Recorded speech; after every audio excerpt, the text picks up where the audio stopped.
10일 내일 이제 벌써 마지막인데 기도 제목은 그대로 지난주 거 사용하겠습니다. 지금 집사님 말씀하신 대로 지금은 우리가 제일 기도할 큰 제목은 그 교회 모임 장소 이전 문제죠. 그래서 우리 집사님하고 우리 집사람하고 우리 집사님 그 엄자매님하고 이렇게 오늘 또 가봤거든요. 왔는데 저는 생각보다 더 이렇게 더 좋아지는 거 더 좋습니다. 물론 이제 여러 가지 장점, 여기서 우리 교회가 모임이 올해 여기 정이 들었지만 이제 떠나게 된다는 그런 아쉬움은 있지만 그것이 더 환경은 좋지 않겠나. 예배당은 이거보다 좀 작죠. 예배당은 이거보다 작은데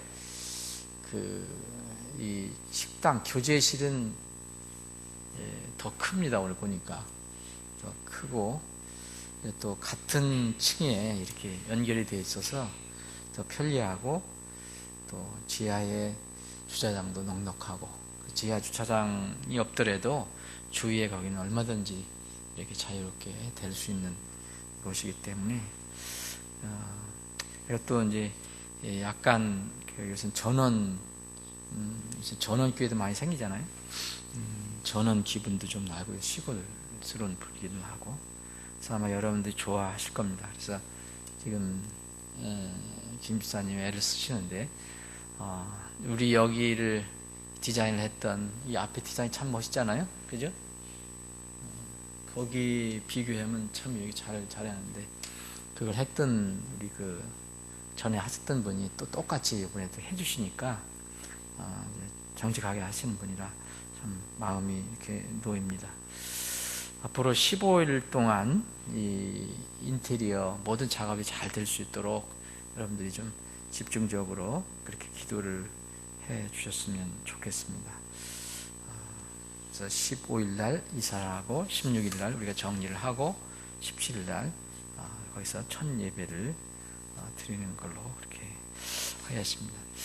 근데 참고로 여러분들이 이제 교통은 우리가 이제 알아보겠는데 거기가 지금 공항에서부터 김포로 넘어가는데 자꾸 길이 막 바뀌는 것 같아요. 길이 많이 생기거든요, 지금.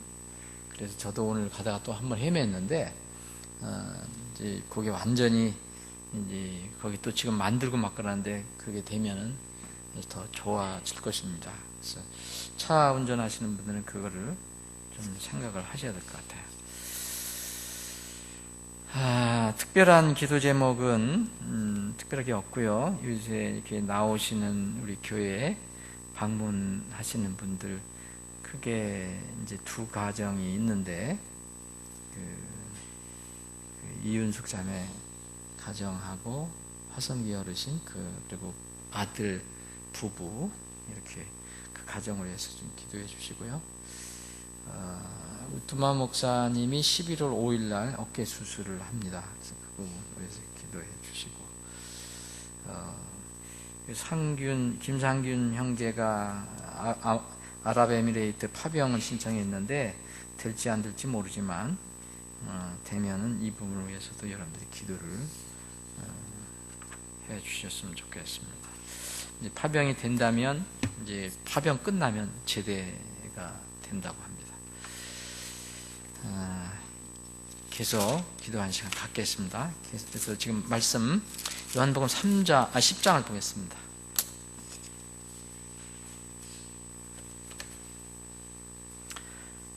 지난번에 10장 1절 2절 살펴봤는데요. 제가 다시 한번 지난번 6절까지 읽었지만 다시 한번 제가 3절부터 6절까지 읽고 말씀을 잠깐 나누겠습니다. 문지기는 그에게 문을 열어주고 양들은 그의 음성을 듣나니 그가 자기 양들의 이름으로 그가 자기 양들을 이름으로 불러 그것들을 밖으로 인도하느니라. 그가 자기 양들을 내놓은 뒤에 그들 앞에 가면 양들이 그의 음성을 알므로 그를 따라오되 낯선 자들의 음성은 알지 못하므로 낯선 자를 따르려 하지 아니하고 도리어 그에게서 도망하느니라. 예수님께서 이 비유를 그들에게 말씀하셨으나 그들은 그분께서 자기들에게 말씀하시는 것들이 무엇인지 깨닫지 못하더라. 자, 우리 지난번에 1절, 2절은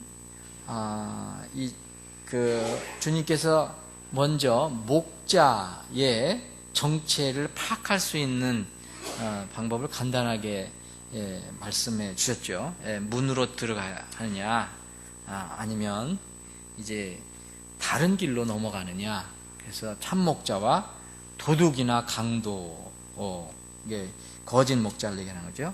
그 파악할 수 있는 방법을 말씀해 주셨습니다. 오늘 우리가 읽은 부분은 이제 드러난 이 참 목자와 거짓 목자에 대한 양들의 반응을 이제 설명해 줍니다. 간단하게 심플하게 말씀해 주시는데, 자, 그럼 참 목자와 양들의 관계의 특성이 있어요. 그래서 특성이 나오는데, 목자와 양들의 관계는 어떻게 형성되느냐? 서로 안다는 것입니다. 서로 안다는 거. 그래서 우리가 이제 이것을 예수님께서 이게 비유로 말씀하신 것은 정말 그 들에 나가 있는 양들과 그 목동을 얘기하는 게 아니고 그걸 비유로 해서 참 목자와 성도들과의 관계를 얘기하는 거죠. 양들. 이게 참 목자는 오직 유일한 목자는 예수님인데, 그 예수님과 목자이신 예수님과 다른 양들의 관계를 여기서 특성을 하나 얘기해 주시는데, 그것은 서로 안다 이겁니다. 서로 알지 못하면 안 되는 거죠. 목자와 양들의 관계는 아는 것이다. 그래서 알기 때문에 자연적으로 양들은 목자를 따라 나선다는 것이 이제 주님께서 가르쳐 주신 내용입니다. 이에 반해서 거짓 목자는 어떻습니까? 거짓 목자는 도둑이나 강도기 때문에 낯선 자라고 되어 있습니다. 낯선 자. 여기 보면은 낯선 자, 5절에 낯선 자가 나오잖아요. 이상한 사람들이라는 거죠. 처음 본 사람을 얘기하는 거죠. 처음 본 자. 그래서 도둑이나 강도, 양과 비교할 때 도둑이나 강도는 낯선 자다. 참목자는 서로 잘 아는 사이다. 낯선 자는 서로를 모른다는 것과 모르기 때문에 잘 인도할 수도 없고 또 따라갈 수도 없는 사이가 된다는 겁니다. 이것이 이제 주님께서 가르쳐 주신, 처음에 1절, 2절에는 그 목자의 정체를 어떻게 파악할 수 있느냐, 간단한 방법. 그 다음에 이 참목자와 거짓 목자는 이런 성격이 있다. 양들이 이런 반응을 일으킨다. 성경에서 여기서 안다는 표시를 말씀하셨는데, 성경에서 안다는 것은 우리가 지금 쓰고 있는 아는 거하고는 조금 다른 의미가 있습니다. 우리는 단순한 지식이나 인식을 안다고 얘기하는데, 성경은 그것 이상의 것을 말합니다. 우리가 영생을 얻었다, 우리가 영원한 생명을 얻었다라는 것은 예수님께서 실제로 이제 하나님 아버지께 기도할 때 나왔던 내용인데, 요한복음 17장 3절 보면 영생은 이것이니 곧 그들이 유일하신 참 하나님인 아버지와 아버지께서 보내신 자 예수 그리스도를 아는 것이다. 그래서 참 하나님이신 아버지와 그 아버지께서 보내신 아들 예수 그리스도를 아는 것이 영생이라고 그랬습니다. 영생. 그럼 여기서 얘기하는 그 안다는 것은 뭐냐면 단순히 지식이나 인식을 뛰어넘는 것입니다. 당연히 그건 거쳐야 되겠지만 모르면 안 되죠. 그런데 단순한 그런 인식이 아니라 그것을 넘어서 인격적인 만남, 인격적인 연합을 아는 것이라고 얘기합니다. 그래서 이건 쉽게 이해될 수 있는 부분이 있는데요. 성경에서 그렇게 표현을 했습니다. 첫사람 하나님께서 아담을 만들어 놓으시고 혼자 여기 있는 것이, 독처하는 것이 그렇게 보기 좋지 않다. 그래서 주님께서 이제 짝을 만들어 주시잖아요. 이후를 만들어 주실 때 이제 그 두 존재가, 하나님께서 만들어 주신 그 남과 여, 아담과 이브가 인격적인 연합의 표현인 이제 한 부부가 되는 것을 뭐라고 표현했냐면 안다 이렇게 표현합니다. 그러면 그 창세기 4장에 보면 그 아담이 이브를 알 때 이브를 아니 이제 그 가인 낳았다 이렇게 얘기합니다. 가인을 낳았다. 그리고 이제 가인이 이제 동생 아벨을 죽였잖아요. 그리고 나서 또 이제 아담이 다시 그 아내 이브를 아니 셋을 낳았더라. 그래서 이거 마태복음에 신약에 와서도 마찬가지입니다. 그 마리아와 요셉 관계에서도 그렇게 표현합니다. 요셉이 이제 굉장히 그 경건한 사람이었잖아요. 성령께서 마리아가 성령을 통해서 이제 아이를 갖게 됐죠. 근데 이 경건한 이 요셉은 그 통보받기 전에는 하나님부터 이런 걸 통보받기 전에는 이해가 안 됐기 때문에 조용히 이제 분리하려고 그랬죠. 이혼하려고 그랬죠. 결혼을 하지 않으려고 그랬죠. 근데 이제 그 통보를 받잖아요. 하나님께서 성령으로 잉태된 것이다. 이 요셉이 이제 그것을 이제 알아듣고 그렇게 경건하게 끝까지 주님께서 역사하실 때까지 기다립니다. 그래서 맏아들을 낳기까지 자기 아내를 알지 않더라. 그런 말씀이 나옵니다. 그래서 이게 안다는 것은 바로 이 법적인 부부 남편과 아내의 만남을 그렇게 표현했습니다. 이것은 성경에서 영생은 하나님께서 보내주신 아들 예수 그리스도를 아는 것이다 이런 표현은 우리가 구원을 받는다는 것은 단순히 하나님에 대한 지식을 아는 것뿐만 아니라 예수 그리스도와 하나됨, 예수 그리스도와 연합하는 것. 그래서 영접이라는 말을 쓰잖아요. 예수 그리스도를 받아들인다는 말이죠. 내가 네 안에 있고 네가 나 안에 있다. 하나됨을 이야기하죠. 그래서 여기서 지금 이 목자와 양들의 관계 안다는 것은 그런 의미입니다. 그런 의미. 그래서 여기서 그 목자가 양들을 다 이름을 안다. 이거 신기하지 않습니까, 여러분? 우리가 구원을 받으면 여러분 구원을 받는 건 여러분들이 그걸 느끼든 못 느끼든 간에 여러분들이 구원을 받으면 예수님께서 약속하신 대로 여러분들의 이름이 하늘에 기록이 됩니다. 하나님 기록이 된다 그랬죠. 예수님께서 그렇게 말씀하셨잖아요. 제자들에게. 너 기뻐하는 거 다른 거 기뻐하지 마라. 내 이름이 하늘에 기록된 것을 기뻐하라. 그랬잖아요. 이름이 기록돼. 하늘에 하나님의 생명책에 기록됩니다. 하나님과 하나 되는 다 알아요. 예수님은 여러분들의 이름을 다 알지요. 구원받은 사람들 이름을 다 안다는 거죠. 여기서 주님께서 설명하시는 양우리는 마을에 인접한 비교적 큰 규모의 우리인 것으로 보입니다. 여러분들이 저는 거기에 가보지 않았지만 여러분들 가보신 분들은 한번 생각해 볼 수 있을 겁니다. 근데 가끔가다 이제 그 다큐멘터리 같은 걸 보면 이 마을 사람들이 공동으로 사용하는 우리가 있습니다. 마을에서 이제 몇 가정이 이렇게 이런 경우는 이제 마을에 인접한 경우죠. 몇 사람 혹은 몇 가구가 이제 공동으로 사용하는데 들에서 각자 양떼를 먹이다가 날이 저물면 다 데리고 들어오죠. 그럼 큰 양 우리에다가 이제 가두게 됩니다. 밤을 보내기 위해서. 이 이스라엘도 그렇지만은 여기 몽고에 관한 그런 몽고의 다큐멘터리도 저 얼마 전에 보니까 그렇게 하더라고요. 혼자만 하는 게 아니라 몇 가정이 큰 우리를 마을 옆에 만들어 놓고 산에 가서 다 이렇게 뜯어먹이다가 저녁에 해질 때 다 들어와서 양우리에 넣습니다. 거기에 뭐 늑대도 많고 뭐 잡아먹는 게 많더라고요. 그래서 그거를 밤에 이제 안전하게 양들을 보호하기 위해서 이때 이제 문지기가 문을 열어주더라고요. 쭉 올 때 거기에 있던 사람이 그걸 열어줘요. 그래서 여기 보면 문지기는 그에게 문을 열어주고 3절에 이렇게 많이 나오는데 이것을 문지기는 우리가 이제 예수님과의 관계를 비교한다면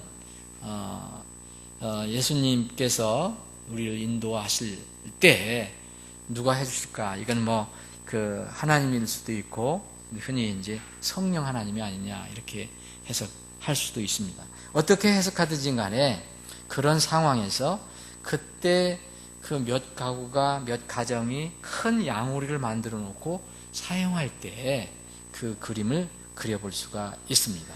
문지기가 문을 열어주면 각자 이제 자기 소유 양떼를 우리 안에 들여놓습니다. 그리고 이제 밤을 보내고 아침이 되면 또 이제 각자 자기 양들을 데리고 나가는데 신기하게도 참 재미있는 것은 그 양 주인이 자기 양을 잘 안다는 겁니다. 저는 그 이름을 어떻게 다 모르지만 그 용하게 그 양들이 자기 주인의 음성을 소리를 내면 자기 음성, 그 주인의 음성을 용하게 알고 따라간답니다. 다른 데 따라가지 않고. 신기하지 않아요? 그것을 여기서 얘기합니다. 그러나 자기 주인이 아닌 다른 사람의 음성은 알지 못하기 때문에 따라가지도 않고 자꾸 불러대면 도망하게 되는 거죠. 그래서 이 거짓 목자들이 어떤 상태냐, 어떤 상황이냐 이런 것을 우리에게 알려줍니다. 이 비유에서 이제 양은 주인 없는 잃어버려진 양을 여기서 지칭하는 건 아닙니다. 여기서 지금 말씀하실 때는 이미 주인을 알고서 주인이 마련한 양우리에 들어온 양들을 말합니다. 이 양우리에 아직 들어오지 못한 다른 양들도 있다 하고 얘기합니다. 여기 16절에 보면 이 우리에 속하지 않은 다른 양들이 있다. 그래서 여기서 1차로 이 양우리는 지금 예수님께서 말씀하신 양우리는 이스라엘 사람들을 지금 유대인들 대상으로 하잖아요. 그래서 이 양우리의 안의 양은 선민 이스라엘 백성을 지금 상징적으로 얘기해주고 있고요. 여기에 속하지 않은 양들은, 다른 양들은 이방인 성도들의 어떤 교회의 양들을 이야기할 수 있습니다. 이 이스라엘과 이방인에서 나온 모든 사람들이 한 우리에 들어오게 되면 그게 이제 교회죠. 여기 양들은 그의 음성을 듣나니 3절에 나오고 4절에도 양들이 그의 음성을 알므로 그런 기록을 했습니다. 목자의 인도를 받아서 이미 양우리에 들어온 양들은 주인이 누군지 알고 또 그 주인의 음성을 분명히 잘 알게 됩니다. 절대 다른 주인의 음성을 모른다는 거죠. 그래서 그런 것처럼 우리가 주님의 그 교회에 들어오면 예수님이 세운 교회 안에 그 교회를 우리라고 본다면, 양우리라고 본다면 이 안에 들어온 사람들은 자신의 주인의 음성을 분명히 알아야 합니다. 이 원리대로 한다면 그 주인의 음성을 들을 수 있는 능력이 있어야 된다는 거죠. 곧 이것을 다른 말로 하면 영적 분별력이죠. 거듭나서 하나님이 양이 됐다, 자녀가 됐다는 사람들은 분명히 그런 차이가 있습니다. 만약 어떤 사람이 그리스도인이라고 하는데 여전히 세상의 음성과 주님의 음성을 분별하지 못한다. 세상 음성을 주님의 음성으로 듣고 주님의 음성을 세상 음성으로 듣는다면, 전혀 분별하지 못한다면 다시 가봐야 할 때가 있습니다. 갈보리 언덕을 다시 가야 합니다. 다른 방법 없습니다. 그 십자가 밑에 가서 그때 예수님 십자가 밑에서 내가 아는 어느 과거 시점에서 벗어버린 게 있었잖아요. 내가 벗어버린 모든 죄와 불법, 그 짐이 거기 있는가? 그 발견하지 못하면 하나님의 양이 아닙니다. 이것은 물리적인 걸 얘기하는 게 아닙니다. 분명히 그곳에 내가 과거의 어느 시점에 예수님의 피 흘린 십자가 밑에서 내가 내 죄짐을 벗은 사슬이 있는가? 그것을 모른다면, 그것이 분간하지 못한다면 거듭난 것이 아니고, 그래서 그런 사람들은 여전히 교회 안에 혹시 있다 하더라도 세상이 얘기하는 것과 이 주님이 얘기하시는 말씀 얘기하는 걸 분간을 못할 수가 있습니다. 엉뚱한 소리를 할 수가 있습니다. 거듭난다는 것은 뭘 얘기합니까? 새롭게 다시 태어났다는 거죠. 세상의 소속에서 하늘의 소속으로 바뀐 것을 의미하는데, 그렇게 되면 나타나는 현상이 반드시 있습니다. 그 나타나는 현상 중에 하나가 먹는 음식입니다. 먹는 음식. 이거는 저도 정말 체험을 많이 했고요. 여러분들도 그 체험을 했을 것입니다.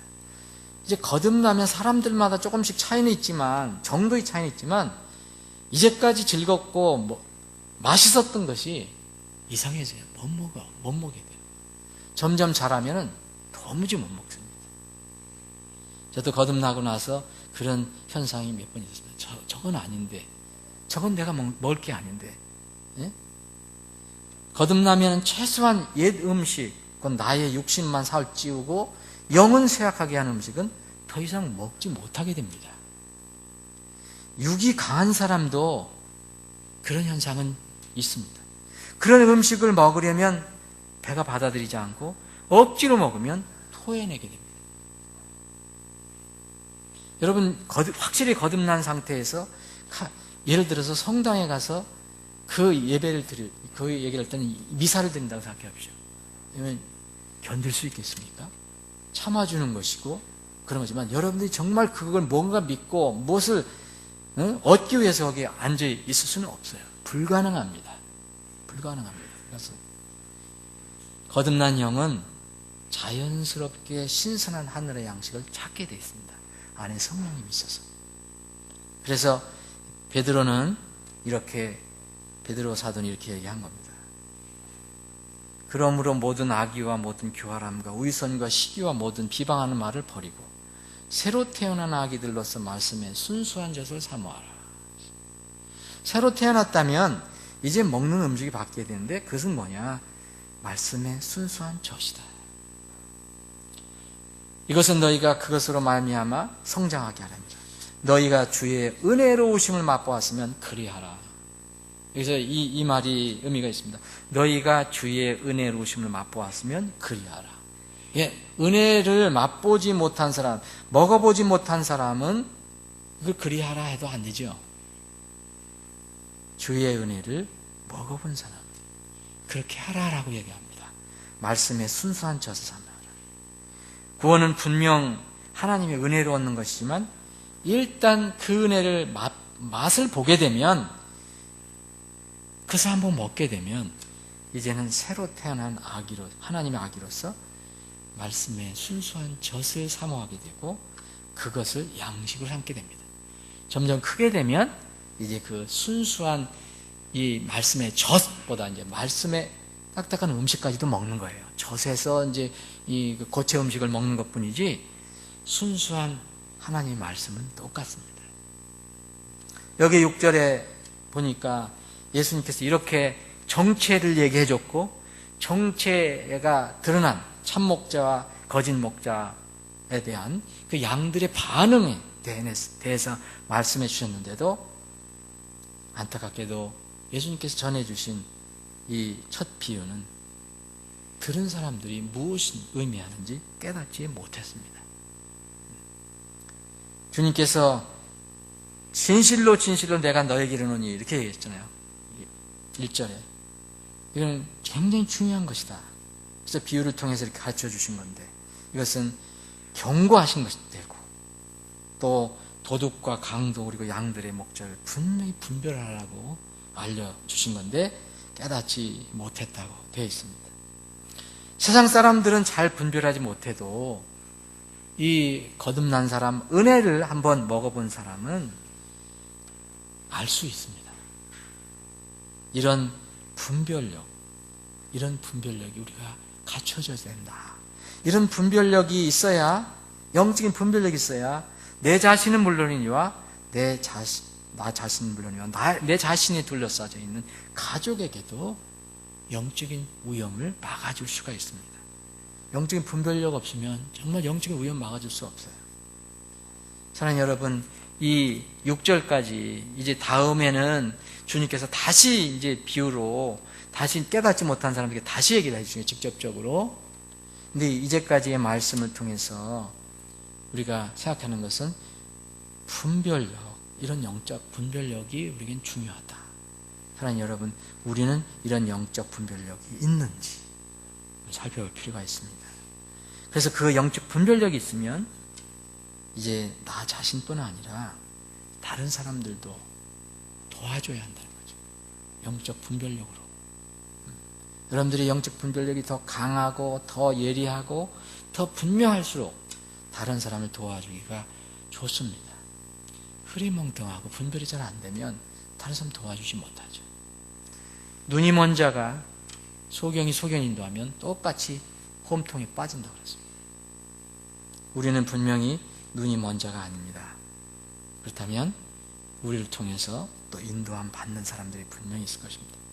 저는 아까도 말씀드렸지만 그 교회 모임 장소가 옮겨진다는 것, 그 새로운 장소로 왜 주님께서 그것을 인도하게 하셨을까 생각하는데, 이제 앞으로 잘 모르겠습니다. 앞으로 나타나겠지만, 그러나 딱 하나 제가 설레는 것은 거기 또 새로운 사람들을 만나게 되고 그 새로운 지역에서 우리가 또 새롭게 복음을 전하고 진리를 전하고 이런 장소가 또 생겼다는 것, 그게 좀 굉장히 설렙니다. 그래서 영적 분별력을 가지고 우리가 잘 무장해서 거기 가면은 거기서 또 우리가 해야 할 일이 아직 많이 있을 것입니다. 여러분들을 주님께서 그렇게 사용하실 것입니다. 기도하십니다.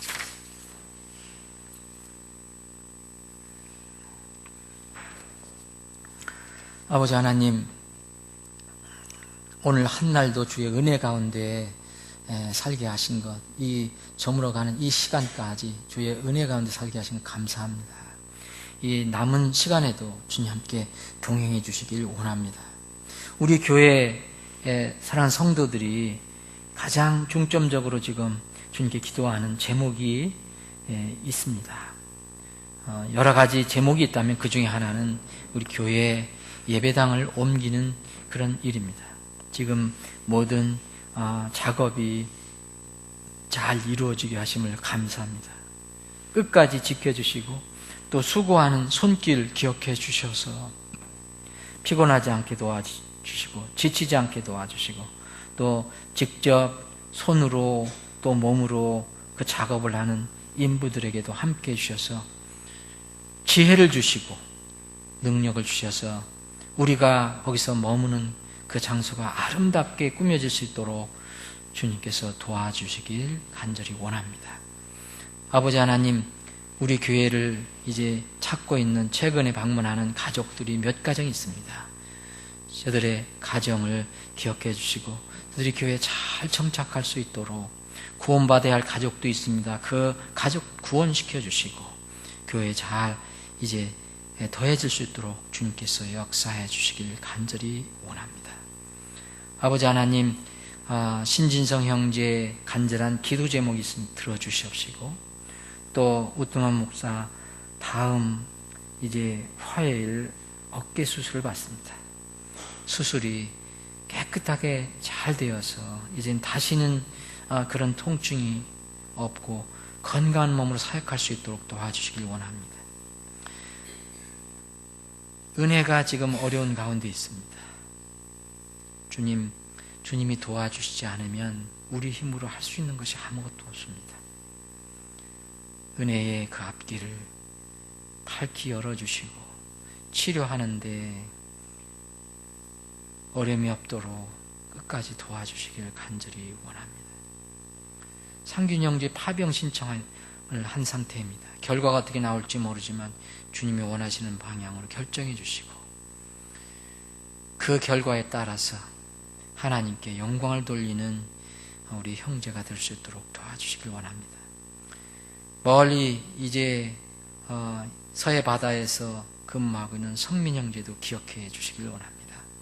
건강한 몸으로 군복무 잘하고 이제 제대하여 교회에 또 출석할 수 있도록 도와주시길 원합니다. 아버지 하나님, 이제 라디 바로디 선교사 기억해 주시고 또 베트남 하노이에서 지금 이 체리티 양의 그 패스포트를 위해서 기도하고 기다리고 있는 마이안 선교사 가족을 기억해 주옵소서. 속히 이 문제가 잘 해결돼서 한국에 들어와 함께 사역을 할 수 있는 기회를 속히 열어주시길 간절히 원합니다. 우리 지체들 중에서 육신이 연약한 지체들 건강하게 해주시고 또 오랫동안 투병하고 있는 조정인 자매 기억해 주셔서 그 폐가 튼튼하게 하시고 건강한 몸으로 주님을 섬길 수 있는 기회를 다시 한번 열어주시길 간절히 원합니다. 오늘 특별히 우리 사랑하는 지체들 중에 오늘 특별히 이 시간을 기억하여 기도하기 위해서 나온 지체들, 저들의 기도를 들어주시길 간절히 원합니다. 저들의 기도가 무엇인지 저는 정확히 알 수 없지만 주님은 아십니다. 기도할 때에 그 기도가 하나님의 보좌까지 상달 때에 하나님의 완전하신 뜻과 계획 가운데서 때 가운데 이루어지게 하여 주옵소서. 우리의 기도를 들어줄 줄 믿고 감사드리며 거룩하신 예수님의 이름으로 기도합니다.